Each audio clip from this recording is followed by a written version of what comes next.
Welcome here to Church of the Beatitudes. We are glad that you have chosen to be here with us.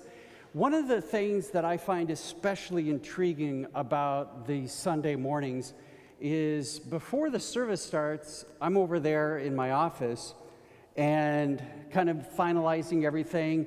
And then I walk over here, and it's almost like Christmas, wondering who's going to be here, who's not here, and it is always pleasant to be able to see your faces. And for those of you who are watching online, I truly wish we had a monitor or something where we could see you.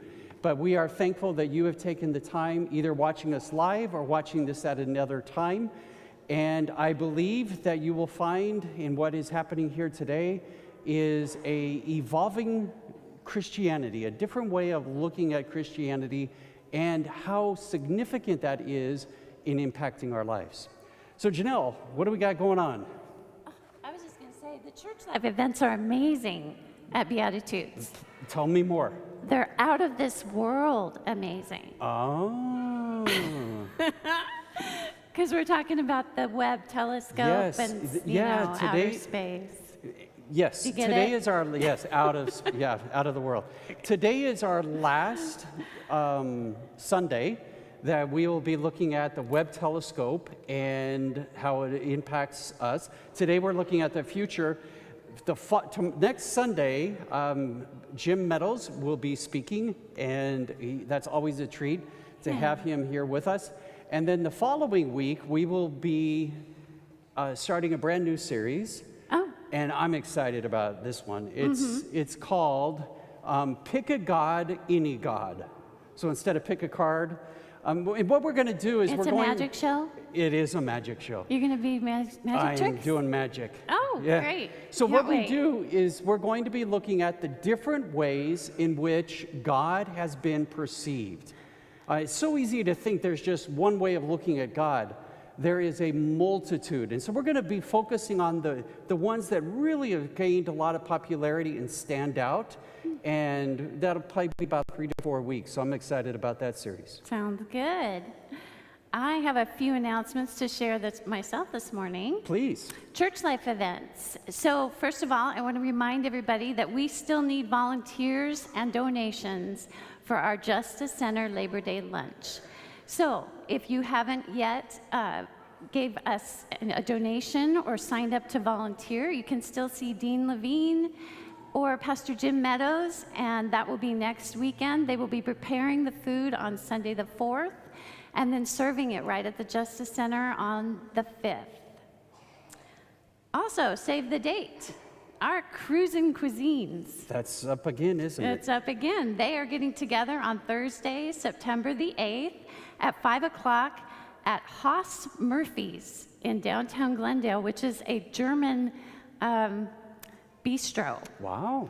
So it's an early Oktoberfest, and you don't want to miss that. So if you want to be a part of that, we need an RSVP, and you can see Mike or Nancy Klatt after service to RSVP, or you can email them as well. Oh, guess what? What? I have props. Oh, no. Huddle up, Minear. Hey, why don't you pick on Dan? Oh, gosh. Dan, you want to come help me? Come on. All right. You get the pom-poms. Oh, great. We got help today. Those are your high school colors? Are they? South Park High School in Buffalo. No kidding. All right. We'll raise them high. We will be your props from back here. I have no idea. Great. Because guess what? Are you ready for some football? The Beatitudes NFL football pool for charity is starting up again. And this year, Chris Haas and Phil Johnson are taking the helm. So for $20 buy-in, you can be a part of the pool. And this will run through the end of the season. And the top 2 winners, it will go to their favorite charity. So for $20, you need to talk to either Phil or Chris, and join us. It's a lot of fun. Thanks, guys. You're amazing. Way to go. That's it. I didn't realize Dan had so many talents. No, gosh. He's very talented. So after service, you have a choice today after worship. If you love to sing, do you? Evidently not. Well, apparently, if you can't do something well, you usually don't like it as much. Oh, really? I do not sing well. Not in the shower or in the Nope. car? Nope. Oh, gosh. Nope. Well, we have a hymn sing today, and I'm Yes. inviting everybody to stick around for a half hour after service today. I got all your requests, and I sent them to Dan this week, and he's going to do his best to get as many in as he can. So if you love to sing hymns, stick around. Or there's another choice. Yes, we Which have is? Ruminate. That's right. Ruminate will be meeting immediately after, at 11:45 after the worship service. If you go out through these main doors, look across the lawn, you'll see a picture of a cow on the door. If you go through that door, first door to the left is where we will be meeting. And today we are going to be talking about the subject of religious versus spiritual, but not religious. And what implications does that have for us in the larger society? Do you know, for the first time, we actually have below 50% of Americans who belong to a local church. It's at 47%. Back in 1990, it was 70%. So from 70 to 49%. The other thing that has shifted is those who identify either as nones or atheist, agnostic, that number is up to 30%. What does the future of religion and spirituality have going forward for us as a country and as a planet? And that's what we're going to be looking at today. Oh, wow. You actually talked about this in the podcast this morning, did you not? I did. With Charity. Yep, and we're going to be expanding on that today. Yeah, so I hope you can tune into the podcast later. You'll find that on the website. And lastly, I have one last announcement that I'd like to make. So you get to hold this prop this time. Just All right. stand there. All right. I have some good news and some difficult news to share. So first, the tough news. Sunday, September 11th will be my last day here at Church of the Beatitudes as your communications specialist and pastoral assistant. I'm resigning this position here for a new opportunity as the marketing and outreach manager at Duet Partners in Health and Aging. Thank you.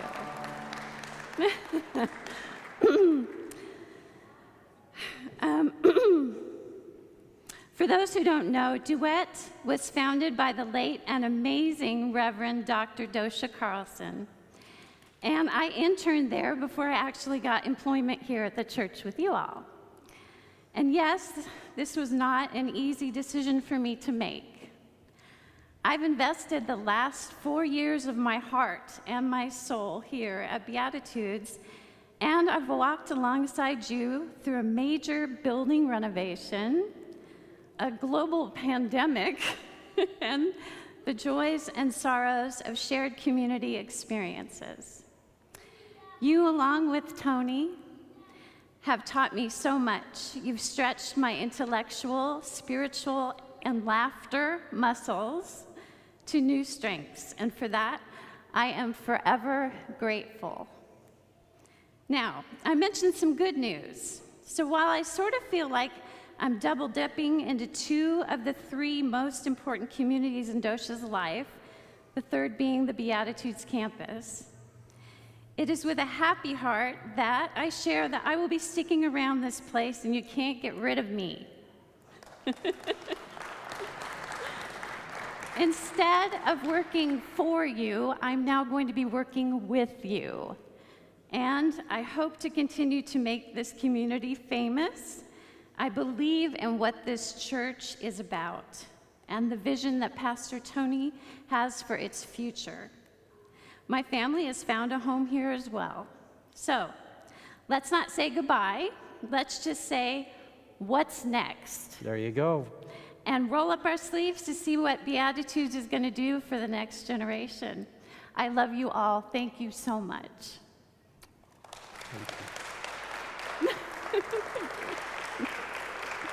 Oh.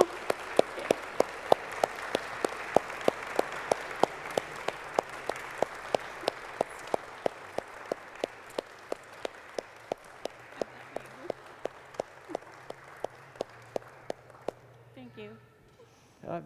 I think one of the challenges, well, first of all, September 11th, we will be doing a farewell for Janelle after the service during CLM, and so that will be something that you may want to participate in. Also, I think what's hard is in this position that Janelle holds, it's one that this individual that holds, and Janelle in particular, has really gotten to know me.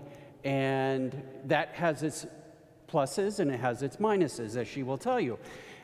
And I think one of the things that I have learned is in the life of the church is that, and I told Janelle this when I hired her, I said, Janelle, none of us are irreplaceable. We can all be replaced. In fact, I was told when I joined a church and became its minister that immediately plan your exit. And the reason for that thinking is that you never want to develop a church that is completely dependent upon one person. And so as much as we will miss Janelle, the good news is we will still have her a part of our congregation. Absolutely. And it also is an opportunity to see what is next for us. And as Janelle said, what's next? Mm-hmm. And I think we're finding that because with still in the process of hiring a music director, and then also now in this position. And just as Janelle was brought to us, we will wait and see who that next person will be, but you will be missed dearly. And so I'm glad you were a part of our church life. Thank you, Tony. Our opening prayer today is one that has a lot of meaning to me. Ryan, if you would go ahead and just flash that image up there of the beginning. As you look at it, I want you to see, I will be reading what's up above on the white, and you'll be reading in the green. But I want you to look at two words in particular that stood out for me. Number one is it says, divine life force, we sense your presence. The reality is that here at Church of the Beatitudes, each and every one of us experience God in different ways. That's what is so fascinating about this church. And for those of you watching online, if this is your first time, this truly is a church that there is such a wide variety of expressions of God. And we learn from each other. And so I would like you to pay attention to that we sense your presence in this place. And how you do that may be different than the person sitting on the other side of the church, as well as maybe the person sitting next to you. The other word I would like you to look at is in your response where it says, the mysteries that humble us. One of the things I've realized over time is the more that I see God as a mystery, the more I've learned to be quiet and to be open to however I may be experiencing God. And so that is one of the reasons why, again, that word is there in our prayer. So please join with Janelle and I. I will be reading what is in the white, if you will join in what is reading in the green with the white lettering. Divine life force, we sense your presence in this place.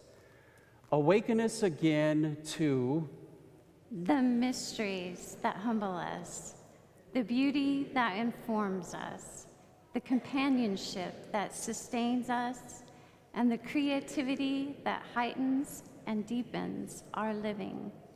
Awaken us, that we may give ourselves in honesty and openness to the larger life before us. Amen. One of the ways that we can experience the mystery is through music. I know that some of you, the music itself speaks, and for others, it's the words that speak to you. So again, there's a diversity that exists. And however you experience that mystery, please join with all of us as we sing our opening hymn, and to the degree possible, please stand.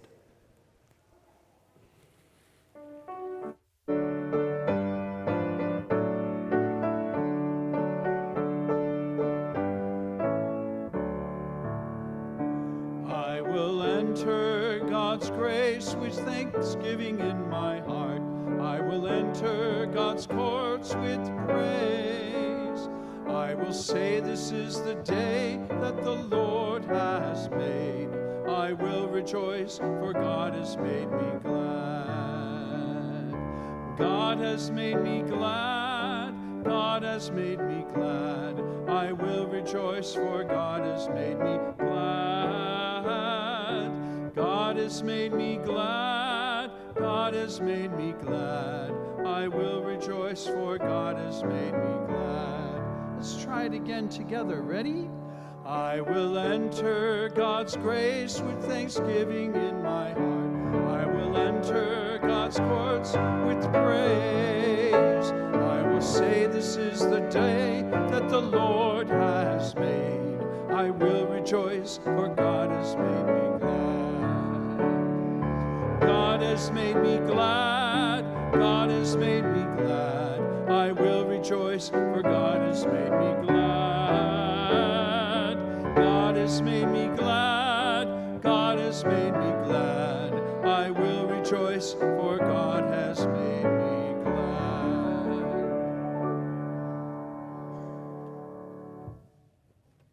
Please be seated. And now, if the children would like to go with Denny Nordmeyer, they are dismissed. And she is in the lobby, so you can, there you go. Great. Excuse me.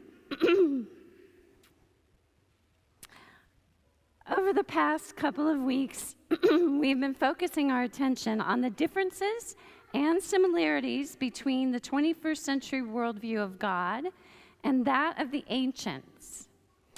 Today, we pivot our focus to the differences between the present and the future. Our scripture comes from the book of Revelation and is at once apocalyptic and prophetical. And like the lens of the Webb Telescope, it has the power to see beyond our established constructs and beliefs to reveal possibility and hope. Revelation 21, 1-5. Then I saw a new heaven and a new earth, for the first heaven and the first earth had passed away, and the sea was no more. And I saw the holy city, New Jerusalem, coming down out of heaven from God, prepared as a bride adorned for her husband. And I heard a loud voice from the throne saying, "Behold, they will be his people, and God himself will be with them as their God. He will wipe away every tear from their eyes, and death shall be no more. Neither shall there be mournings, nor crying, nor pain any more, for the former things have passed away." And he who was seated on the throne said, "Behold, I am making all things new."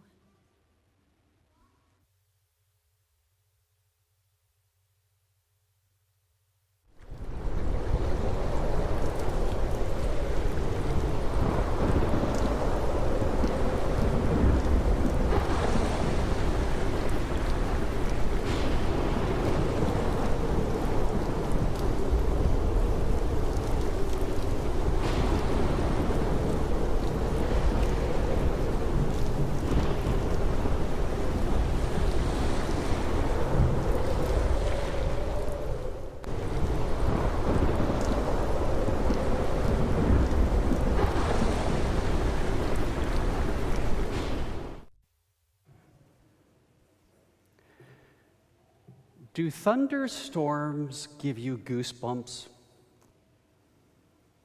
When you're actually able to see that phenomena take place in the sky, do you ever find yourself getting goosebumps? Do you know what creates goosebumps? Until this week, I didn't know. They just happened to me. All of a sudden, in a moment of awe, there would just goosebumps would pop up. So I decided to understand what the physiology behind that is. And here's what I discovered, is that when we get goosebumps, the muscles around our hair follicles, they begin to contract. And when they contract, that's what creates those goosebumps that you feel. Now, the purpose of this is twofold. Primarily, it serves when we are faced with a threat, when we experience fear. But it's not only us. There are other creatures that have the same phenomena that happens to them. They get goosebumps when they feel a threat. But what makes us unique as human beings is that we can experience goosebumps in moments of awe. Now, the word awe actually has two connotations that go with it. It has the idea of wonder, when you are exposed to the vastness, to the largeness of something that is beyond yourself, when you experience a mystery. But it's also, awe is mixed in with fear.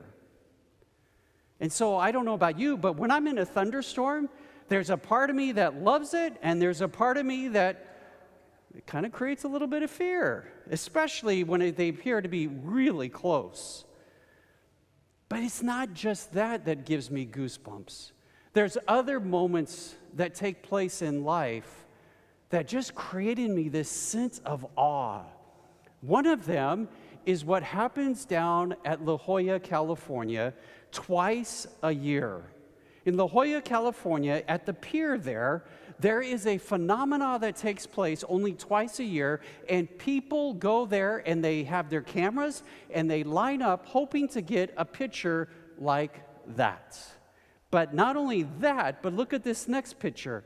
You can actually see the sun, and it comes in perfectly in the midst in between that pier. Now, I don't know about you, but just talking about it right now, I get a little bit of goosebumps. Because just being at the ocean alone can give me goosebumps. There's such a feeling of awe.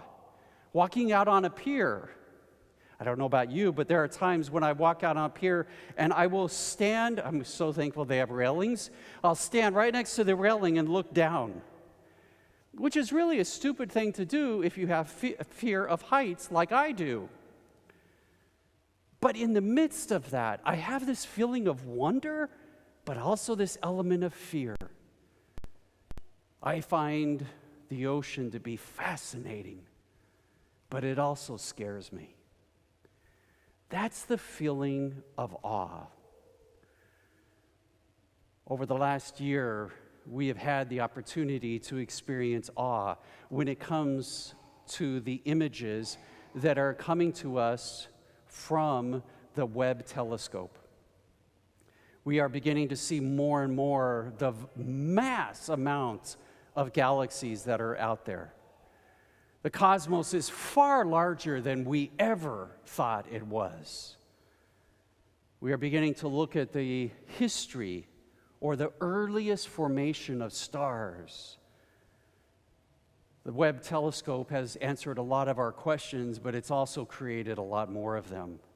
But the one thing that individuals say when they see these images is this feeling of awe.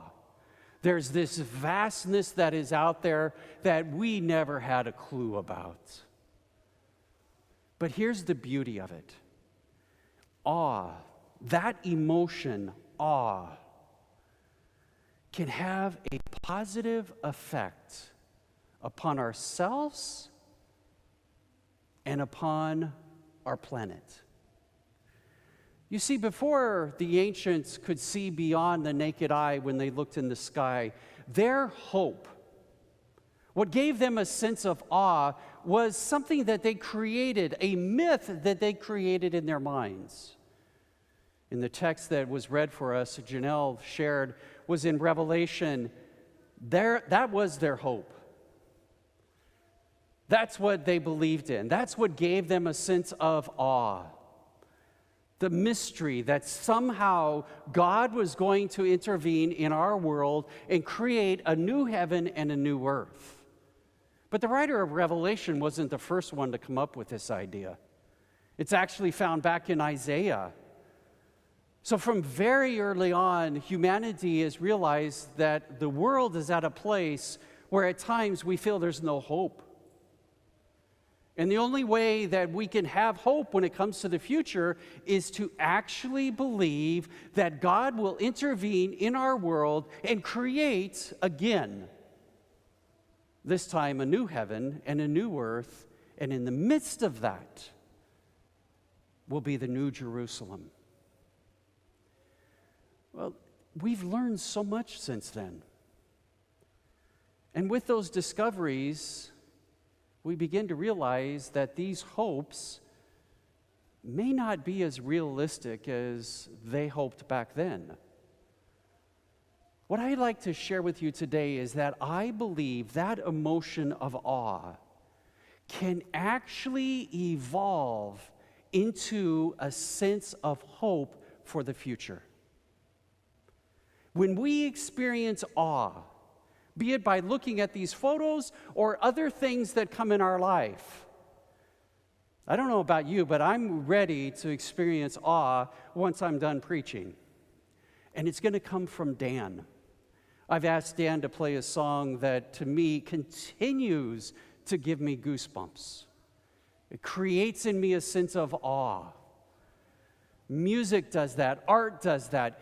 And I believe that the more we can experience awe in our lives, the more hopeful we will be about the future. Why? For two simple reasons. Number one, awe has the ability to diminish oneself.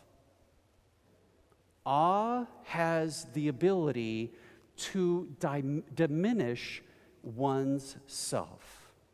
Now, in today's society, if someone heard me say that, they would go like, well, why would you want to do that? Why would you want to diminish yourself? Instead, Tony, you ought to be promoting yourself. You need to market yourself and the church. You need to get on social media and continue to promote and promote and promote. If you look at the influencers that you can find on Instagram, YouTube, it's all about continually putting out information. Even if it's only 10 seconds, you are promoting yourself. You're not diminishing yourself. So why in the world would we want to diminish our own self? I think the reason why is because we realize who we really are. Have you ever heard the expression, he's gotten too big for his britches? It was actually coined by Davy Crockett when he was referring to another military official. And he said, that man has gotten too big for his breeches. And maybe that's what's happening to us today. Maybe we are thinking too highly of ourselves, individually and collectively. One writer in particular, I think, captured this idea beautifully when she says the following: realizing that the earth is just a speck of dust in our galaxy. One person said that the images from the Webb Telescope have made it appear that when you hold out your hand, in the middle of your hand, there's a speck of sand. That's our planet. And she says that if we see that the Earth is just a speck of dust in our galaxy, and that the Webb Telescope can show us hundreds of galaxies in one single image that we have never seen before, that reminds everyone that ourselves, our egos, our goals, our accomplishments are so incredibly small in the grand scheme of the universe.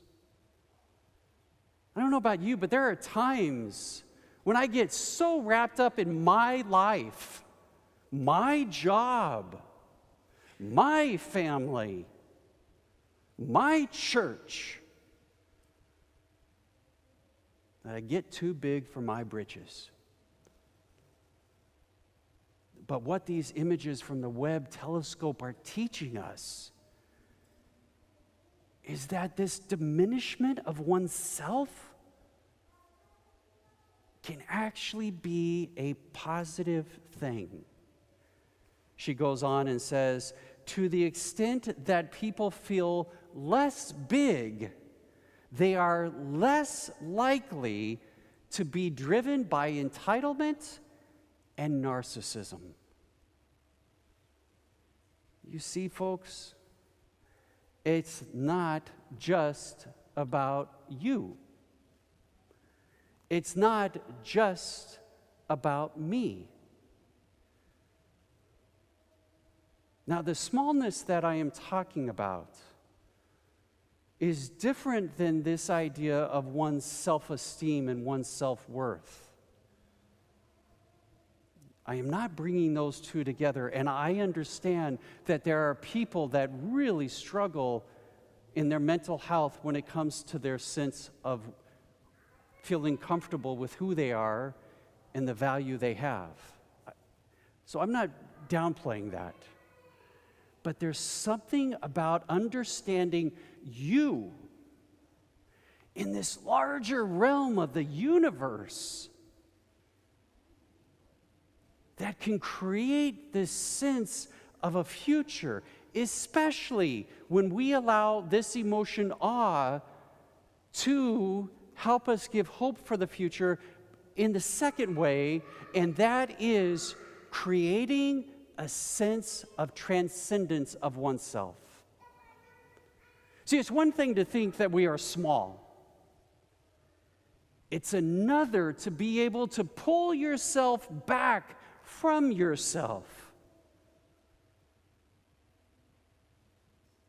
Does that make sense? To be able to pull yourself back from yourself. Some individuals call this as becoming the watcher. That you actually can watch yourself. Awe has a tendency to do that.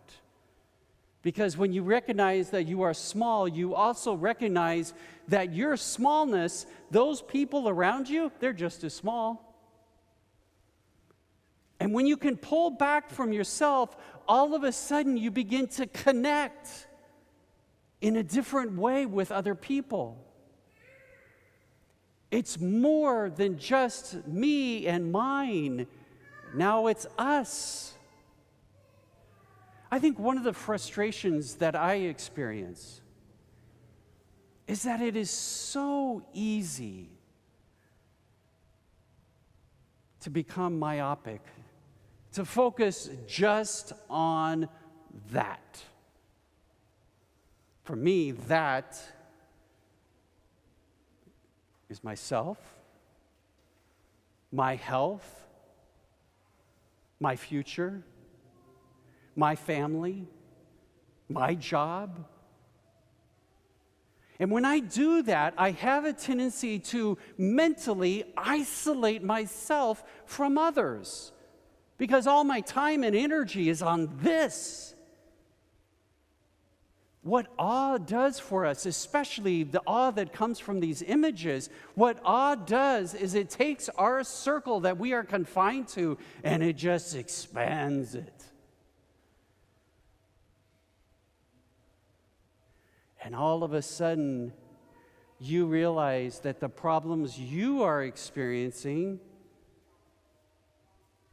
there's a lot of other people that are experiencing those same problems. The issues that face a local community are faced by other communities. Issues that are faced by countries are faced by other countries. I mean, all you have to do is look back at COVID. It didn't say, hey, let's go and strike the third world countries only. You know, the wealthy and all that, we'll leave them alone. No. And we realized that we were connected with everything in our planet. But unfortunately, we missed the awe. Because in the midst of COVID, one of the wealthiest countries in the world had a surplus of vaccines, while third world countries went without. You see, when we miss out in the awe of the universe, when we no longer feel that by ourselves and as a country, what happens? We can't transcend ourselves and see the connection that exists between ourselves and other people, no matter where they are. And not our connection, not only throughout this planet, but the connection that we have in this galaxy. And beyond that, the universe. You are connected to all of this. And it puts life in a whole new picture. Recently in the news, we have been hearing two words quite frequently, and we are now hearing them in the mouth of politicians. Christian nationalism. Now, I'm not going to go into the pros and cons of that. That would make a great podcast.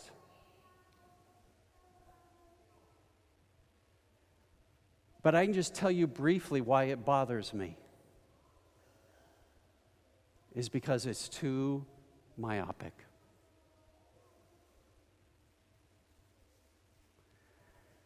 We are far more than just this nation. And one of the challenges we need to start admitting to ourselves, and it's one that I believe churches like Church of the Beatitudes is poised to make a difference. Poised to make a difference is religion and Christianity. Last week, I asked you if your God is too small. Today I ask you, is your Christianity too small?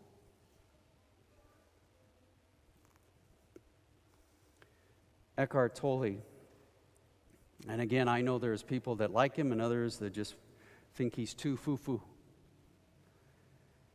But he says this about religion and how much accurate this statement is in the context of what we're getting from the Webb Telescope. Religions, to a large extent, became divisive rather than unifying forces. Instead of bringing about an ending of violence and hatred through a realization of the fundamental oneness of all life, they brought more violence and hatred, more divisions between people as well as between different religions and even within the same religion. Religion became ideologies, belief systems people could identify with, and so use them to identify, to enhance their sense of self. I'm a progressive Christian. I'm an evangelical. I'm a fundamentalist.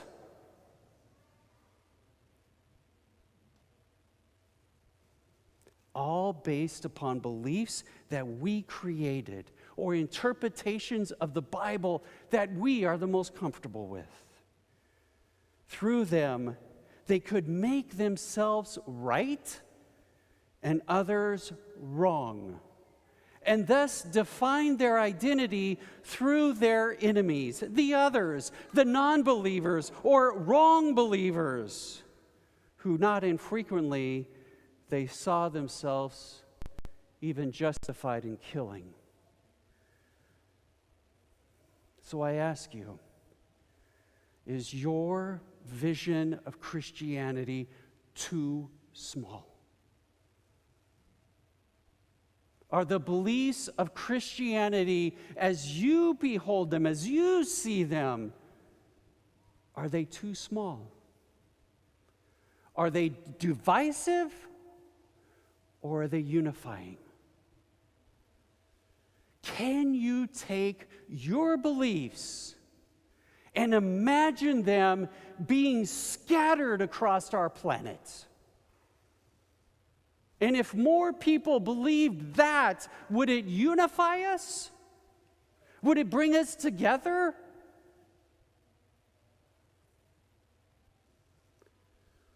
Folks, this is all we got, is this planet. All we got is each other.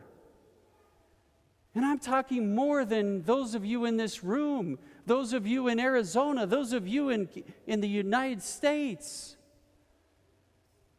All we have is on this planet. And this planet is quite small. But if you would introduce awe more frequently in your life, it would help you diminish yourself, and you would see who you really are in the larger scope. And it would allow you to transcend yourself, your ideas, your beliefs in such a way that you could connect with all different forms of life. The beauty of all of this is you don't have to wait for a thunderstorm. You don't have to book a hotel in La Jolla so you can be there when this phenomenon happens only twice a year. You can experience awe all the time. We're going to have two examples for you to experience right now. You will hear Dan play an incredible piece of music. But before he does that, to the degree that you are comfortable, take your hand and hold it out and look at it. I mean, really focus on your hand. Notice the lines, the curves. Appreciate the wrinkles. Huh? You owe them. You've worked hard for them. And then look at the tips of your fingers. Out of all the billions of people on our planet, those fingertips, that fingerprint is unique just to you. And now take and put your hand into a fist. And then just once, one by one, extend your fingers. Think about how many muscles are required for you to do that. If just looking at your hand does not evoke this sense of awe,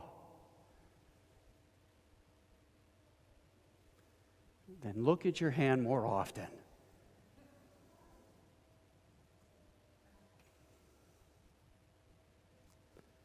Our hope does not have to be limited to a new heaven and a new earth. Our hope is in this planet and these heavens. What a gift you have to experience it. And now experience this song and allow yourself to be caught up in the awe of this moment.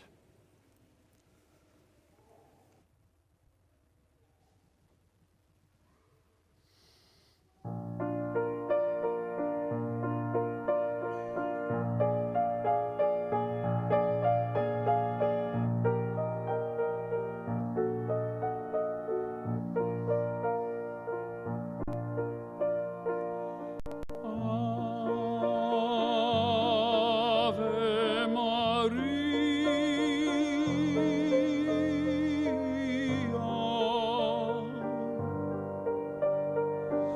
gratia plena, Maria, gratia plena, Maria, gratia plena.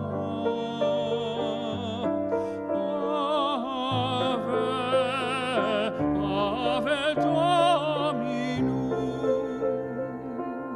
Dominus tecum, benedicta tu in mulieribus, et benedictus, et benedictus fructus ventris, ventris tui, Iesus.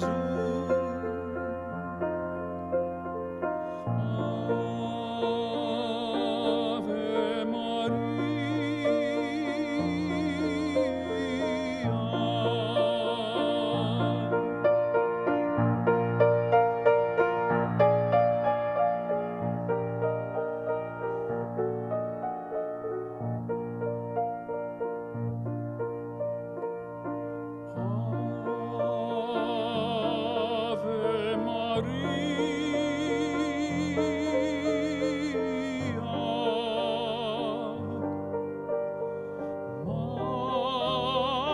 Mater Dei,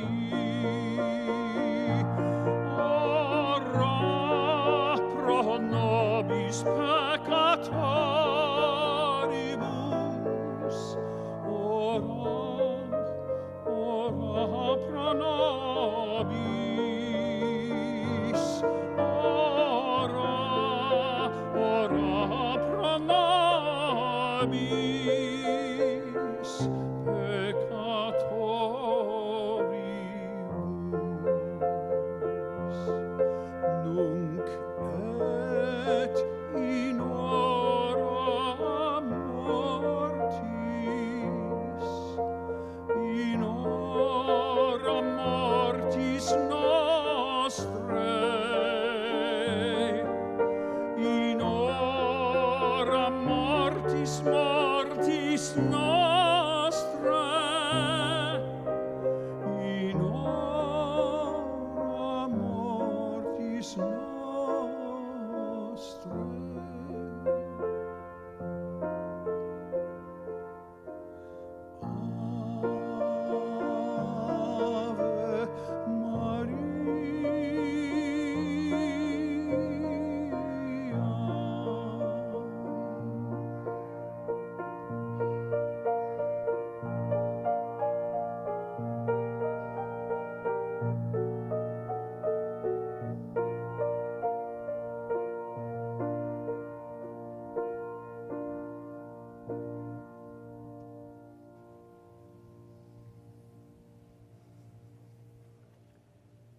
Did you get goosebumps? That's awe.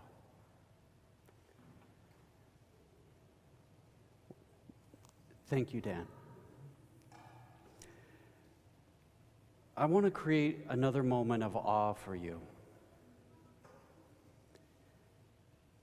Here at Church of the Beatitudes, because of the wide diversity of beliefs and ideas, we all don't agree on what actually happens in worship. I know there are some individuals that believe that we should be doing the Lord's Prayer every Sunday. And then there are those individuals who say, if you do the Lord's Prayer again, I'm not coming. Well, today we're doing the Lord's Prayer. And if you disagree with the words and what they mean, let that go. And instead, please reflect that as you say these words, think about the thousands of people before you were even thought of who have said these words. And you get to be a part of that.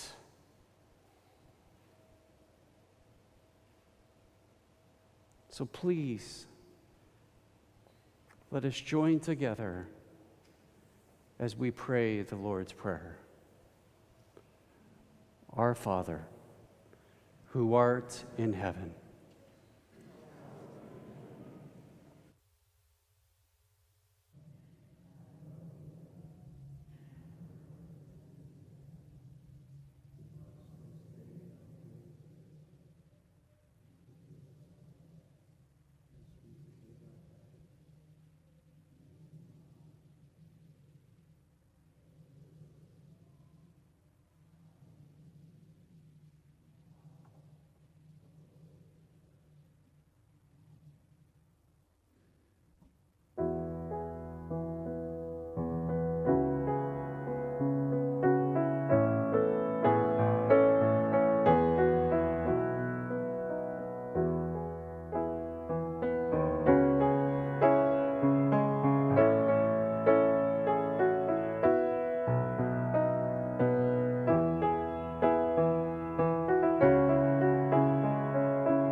Our closing song this morning is It's All About Love.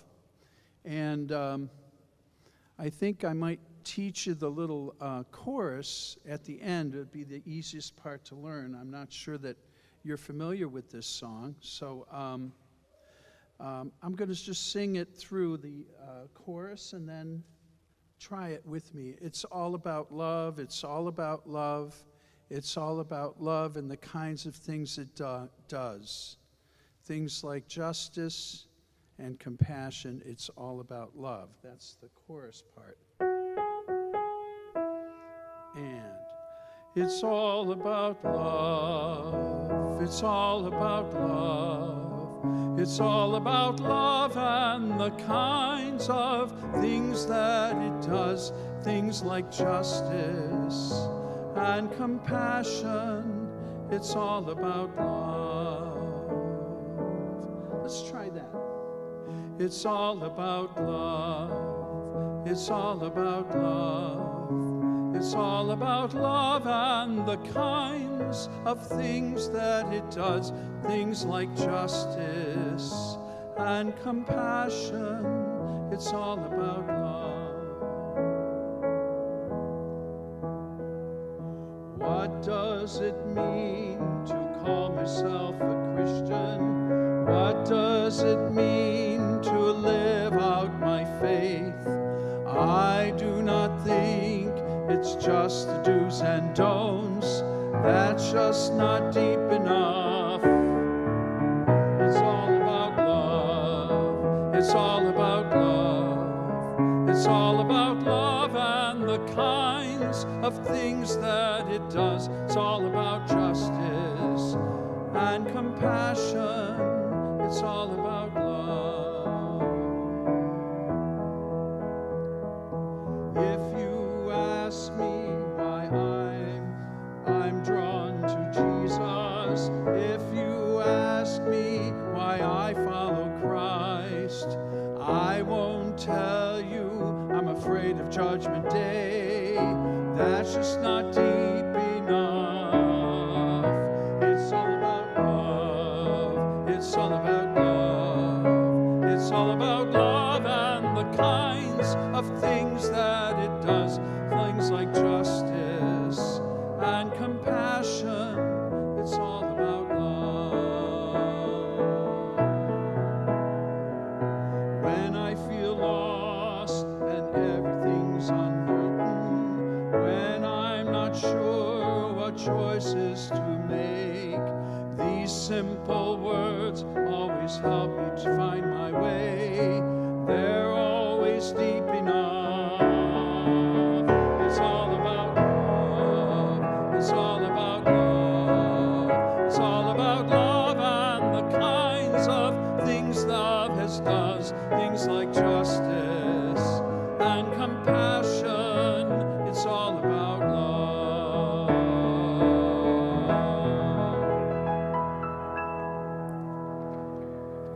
Again, I thank you for being here with us. For those of you watching online, I thank you also for your time. And if you are ever in Phoenix, Arizona, and you happen to come to the corner of Glendale and 7th Avenue, or if you intentionally come here, you are always welcomed into this incredible community. And now as you go forth, please receive this blessing. May the God who dances in creation, who embraces us with human love, who shakes our lives like thunder, may that God bless us and drive us out with power to fill the world with love.